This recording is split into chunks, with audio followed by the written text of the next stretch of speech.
નમસ્કાર મિત્રો, આજે આપણે જાણીશું કે ડૉક્ટર બાબા સાહેબ આંબેડકરનું જીવન પરિચય. ડૉક્ટર બાબા સાહેબ આંબેડકરનું સંપૂર્ણ નામ ડૉક્ટર ભીમરાવ રામજી આંબેડકર હતો.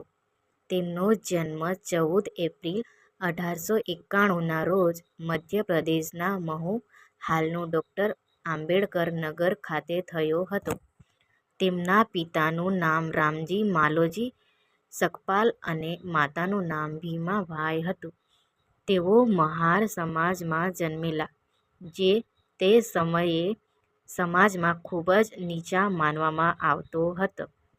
બાળપણથી જ તેમને શીખવાની ખૂબ જ ઈચ્છા હતી, પરંતુ જાતિવાદ અને ભેદભાવના કારણે તેમને અનેક મુશ્કેલીઓનો સામનો કરવો પડ્યો.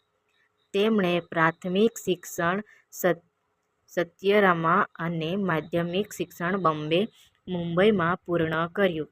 તેમણે ઉચ્ચ શિક્ષણ માટે અમેરિકાના કોલંબિયા યુનિવર્સિટી અને ઇંગ્લેન્ડની લંડન સ્કૂલ ઓફ ઇકોનોમિક્સમાંથી અભ્યાસ કર્યો. તેમણે અનેક ઉચ્ચ ડિગ્રીઓ મેળવી, જેમ કે MA master degree, PhD, DSc અને બેરિસ્ટર એટ લો.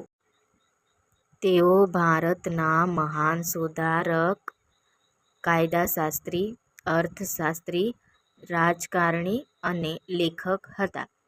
તેઓએ અસ્પૃશ્યતા, જાતિવાદ અને અસમાનતા સામે આખું જીવન લડત આપી. તેમણે બહુજન સમાજને શિક્ષણ, સ્વાભિમાન અને સમાન અધિકારો માટે પ્રેરણા આપી. તેઓ 1947થી 1951 સુધી ભારતના પ્રથમ કાયદા મંત્રી રહ્યા. તેઓએ ભારતીય બંધારણના મુખ્ય શિલ્પી તરીકે મહત્વપૂર્ણ ભૂમિકા ભજવી. તેમનું નિધન 6 ડિસેમ્બર 1956ના રોજ થયું. તેમના વિચારો અને કાર્ય આજે પણ કરોડો લોકોને પ્રેરણા આપે છે.